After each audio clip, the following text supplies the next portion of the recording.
pada hari ini, Rabu, tanggal 22 Maret tahun 2024, Komisi Pemilihan Umum telah melaksanakan kegiatan rapat pleno. Kalau dipresentasikan yang katanya sah 100%, tuh lihat tuh. 100% bro, 100%, 101%. Mana ada Pak, 101%, nggak sekalian aja Pak, 1000%, 10.000% aja Pak. Ada lebihnya atuh. Assalamualaikum warahmatullahi wabarakatuh. Kembali lagi di channel Prayoga Muhammad. Kita akan ngobrolin lagi soal kemenangan dari Pak Prabowo ya, yang semalam diumumkan oleh KPU. Nah teman-teman semua, di balik ini semua ada keanehan di KPU-nya sendiri, di ketua KPU-nya, di mana beliau seringkali setiap mau berbicara hendak menahan tangis, seperti terlihat kayak tertekan atau seperti terlihat menahan tawa. Ada apakah ini teman-teman semua? Dan lucunya beliau pun salah mengucapkan tanggal. Beliau mengatakan tanggal 22, padahal kan tanggal 20 pengumumannya. Terus juga ada discoursing beberapa sekitar 30 menitan. Dan saat itu sudah dimulai ya, dan harus menunggu. Dan menurut pengamat politik ini baru pertama kali adanya seperti ini. Dan juga ada kelucuan lagi di persenannya teman-teman semua. Jadi 100% lebih satu. Kan aneh nih, setelah semuanya dikumpulkan nilainya itu lebih dari 100%. Dan ini luar biasa anehnya. Nah teman-teman semua, nanti di sini kita akan bahas ya, karena ada netizen yang membahas ini. Kita kembali lagi ke tim Amin ya teman-teman semua, di mana tim Amin sudah menuju MK, Mahkamah Konstitusi, untuk menindaklanjuti semua kecurangan ini. Ya teman-teman semua, kita tahu ya bahwasanya masyarakat sudah berkumpul di depan gedung DPR, di mana masyarakat menginginkan adanya hak angket. Lalu kenapa sih kok tim Amin malah justru lari ke MK dulu?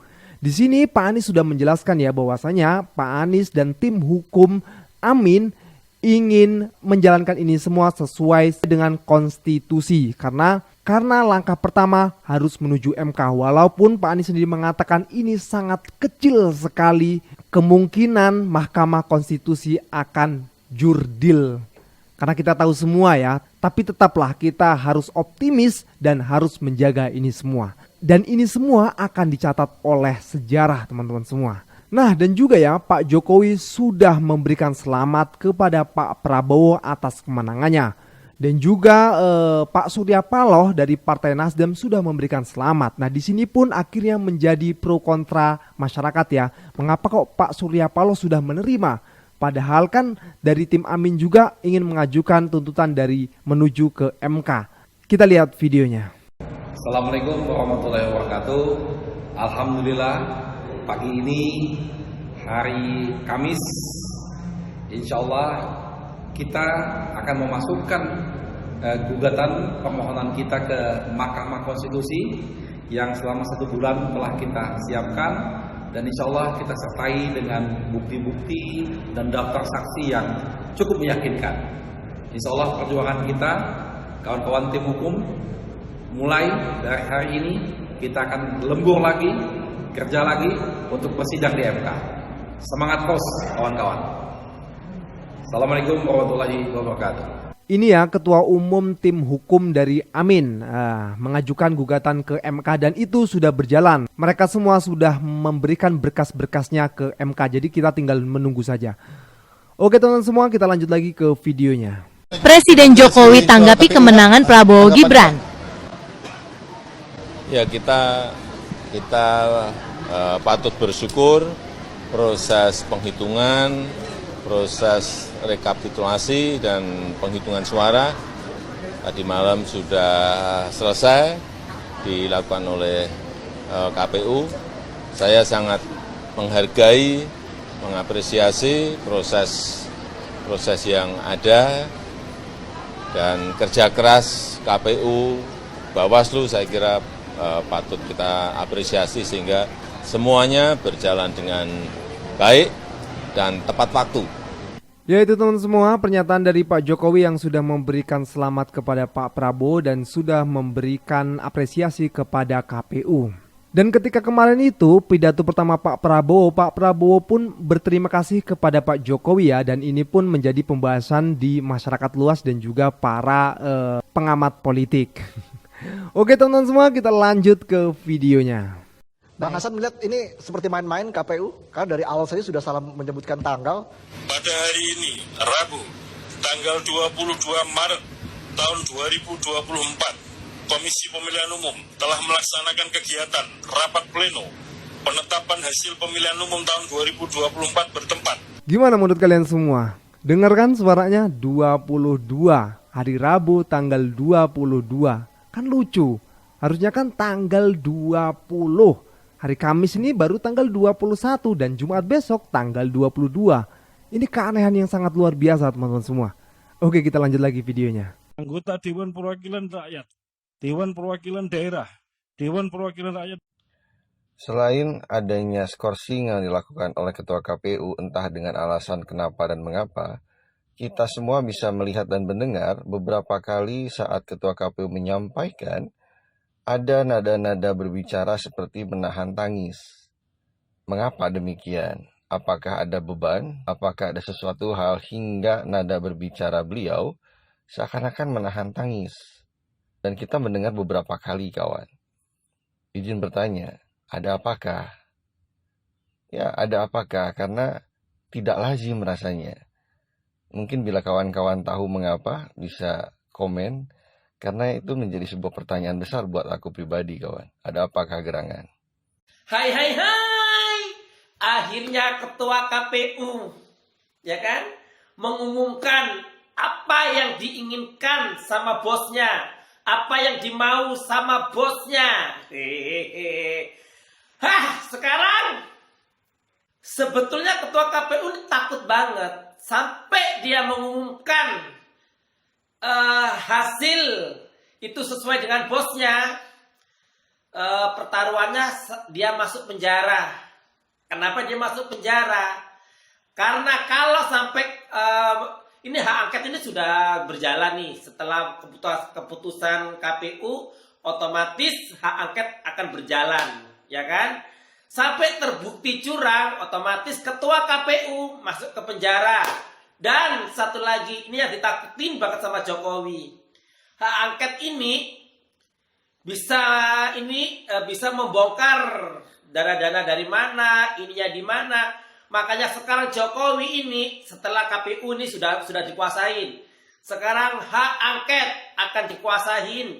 Bagaimana caranya? Money. Tapi berhasil nggak? Apa yang terjadi? Kita lihat aja nanti. Ya teman-teman semua, kita tinggal menunggu ya apakah hak angket ini akan berjalan atau tidak. Karena dengan hak angket inilah semua akan terbongkar. Dan mungkin karena itu juga ya Ketua KPU Hasyim Asyari merasa agak takut dan merasa beban banget gitu. Karena ketika nanti keputusannya ini salah, dia pasti akan dipersoalkan. Dan tentu ini akan menjadikan beliau bisa masuk ke penjara. Bahaya kan? Maka dari itu mungkin dari situlah ada beban yang sangat berat. Oke teman-teman semua, kita lanjut lagi ke videonya. Sudah diumumkan oleh KPU siapa yang menang. Iya ya, pantas aja Ketua KPU si Hasyim itu cuma sebutkan jumlah angka-angkanya ya. Nih contoh perolehan 01 katanya 40.971.906. Jadi 24% 24,95% kalau dipresentasikan. Nah 02 96.214.691. Wow, 58,59%. 03 27.948.78 itu 16,47%. Kalau dipresentasikan yang katanya sah 100%, tuh lihat tuh. 100% bro, 100%, 101%. Apaan itu? 101%. Apaan tuh? Nih, ini bukan hal kecil lagi. Ini suatu hal yang besar. Ini jadi tanda tanya. Kenapa? Ini secara global nggak beres. Mau main curang tapi tak pernah rapi. Nggak beres. Saking culangnya, masa ngitung sampai kelebihan itu Pak. Mana ada Pak 101%, nggak sekalian aja Pak 1000%, 10.000% aja Pak. Ada lebihnya atuh. Total teman-teman, total itu jadi 101% tong. Ya kan, ini salah satu keanehan dan pasti ini akan dipertanyakan nantinya ya teman-teman semua. Lucu ini. Aduh. Lalu bagaimana tanggapan dari para netizen ketika KPU sudah mengumumkan bahwasanya Pak Prabowo Subianto yang menjadi presidennya? Ini dia videonya. Pengumuman Presiden 2024 telah diumumkan. Prabowo menang dan gue mau ngucapin selamat. Semoga Pak Prabowo diberi kelancaran dalam memimpin negeri ini, karena harapan kita untuk presiden berikutnya siapapun itu mampu membawa bangsa ini menjadi lebih baik. Cuman gue mau nyampein satu hal lucu setelah pengumuman KPU dejavu. Pihak paslon 02 menolak semua hasil penghitungan suara Pilpres. Ternyata benar kata Sun Tzu, penulis buku The Art of War, pinjam sumber daya sekutu untuk melawan musuh bersama. Ya gue nggak bilang misalnya Anies itu musuh bersama karena mau memberantas koruptor, enggak, jangan nyimpulin sendiri. Gua sempet kepikiran aja, Pak Prabowo ngelihat Pak Anies ngomong kayak gitu pasti ngebatin, lu mirip gua dulu nih, lagian, makanya gabung dong ke Pak Jokowi. Hati-hati ini capres-capres. Kalau mau jauh-jauh dengan Pak Jokowi, ya sudah, hasilnya tahu sendiri.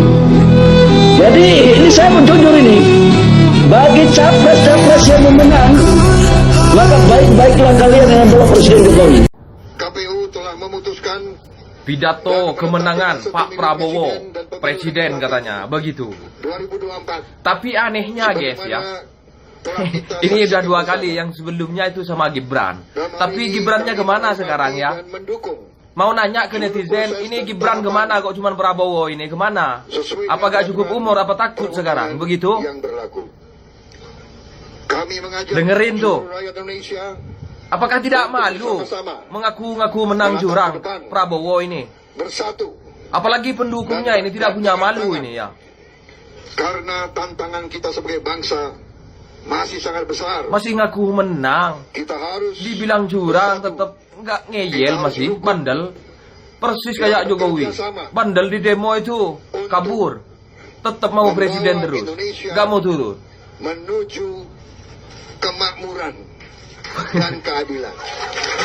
Aduh, pucat guys, itu wajahnya guys. Prabowo sekarang pucat semuanya tuh. Coba tampangnya semuanya itu. Nggak ada rasa ceria sama sekali guys. Tuh guys, nggak ada yang ketawa guys. Mesum, bukan gimana tuh maksudnya? Suram wajahnya semuanya, tampangnya. Lihat tuh, itu semuanya wajahnya suram tuh. Nggak ada yang ketawa, deg-degan masih. Gibrannya nggak mau datang, takut. Aduh, gimana sih? Perubahan, Anies. Assalamualaikum rakyat cerdas, salam perubahan. Malam ini kita semua sudah menyaksikan akhirnya KPU mengumumkan hasil suara Pilpres nasional 90 juta untuk 02, 40 juta untuk 01. Tentu kami tidak percaya dengan data KPU karena kami pendukung Amin sangat yakin kalau Timnas Amin mempunyai data tersendiri. Berapa persen rakyat Indonesia yang memilih Amin?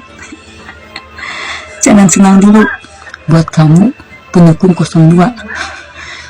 Boleh saja malam ini KPU ngumumin yang menang 02, tapi kami masih memperjuangkan agar Pak Anies bisa dilantik bulan Oktober mendatang lewat hak angket dan Mahkamah Konstitusi tentunya.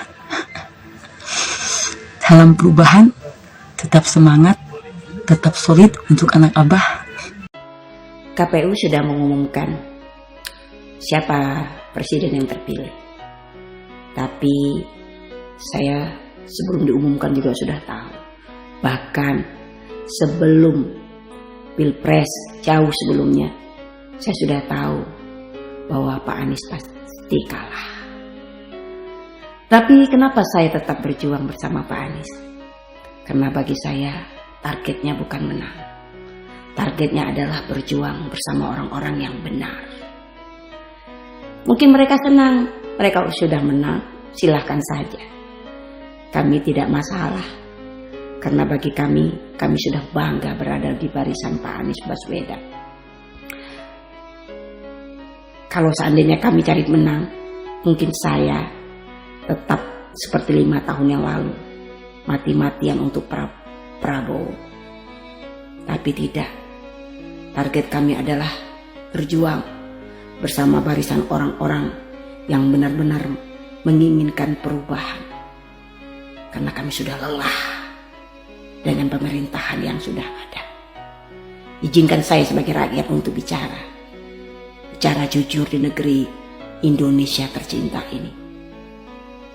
Saya tidak menyebutnya Konoha, saya sebut Indonesia. Karena ini adalah negara demokrasi. Rakyat boleh bicara apapun tentang perasaannya. Terus terang, mendengar pengumuman itu nggak ada perasaan apa-apa. Karena kami sudah tahu, pasti kami akan dikalahkan. Kami akan terima semua ini sebagai takdir dari Allah. Dan Pak Anies juga mengatakan akan lanjut melalui MK. Ya, kita ikhtiar semaksimal mungkin. Tapi kami tahu yang kami lawan siapa. Ya sudahlah, doa tetap kami panjatkan. Tidak pernah mundur untuk berjuang bersama Pak Anies Baswedan. Dan alhamdulillah, Pak Anies dengan yakin mengatakan tetap pada koalisi perubahan. Tidak akan membaur pada penguasa sekarang. Mudah-mudahan Pak Anies konsisten, tidak seperti yang sudah-sudah. Kami relawan pernah sangat dikecewakan. Apapun itu, wahai Allah, kami mohon kepadamu, jaga negeri ini dari pemimpin yang zalim. Kami rakyat Indonesia menerima apapun keputusanmu dengan ikhlas. Tapi kami mohon kepadamu, lindungi rakyat Indonesia dari pemimpin yang zalim. Untuk Abah dan Gus Imin, kalian orang-orang hebat, putra terbaik bangsa. Kami tahu dan tidak pernah sedikit pun kami berkurang rasa bangga kami kepada kalian berdua. Semoga takdir Allah selanjutnya menjadi takdir terbaik buat kita semua. Amin. Amin. Ya, ini ungkapan hati perasaan dari seorang emak-emak yang jauh di sana ya. Dan wajar saja, ini adalah salah satu momentum untuk beliau bisa bicara gitu kan. Walaupun sebelumnya beliau bisa bicara, tapi ini momentum untuk beliau bicara mengungkapkan bahwasanya kemenangan itu bukan target satu-satunya, tapi memilih yang benar itu adalah segala-galanya. Oke teman-teman semua, jangan lupa untuk berikan komentar dan kritikan kalian di bawah ini. Jangan lupa juga untuk like, subscribe channel ini. Tetap ya, kita bersama untuk terus mendoakan negeri ini agar menjadi lebih baik dan dipimpin oleh orang-orang yang baik. Sekian dari gua, Prayoga Muhammad. Wassalamualaikum warahmatullahi wabarakatuh.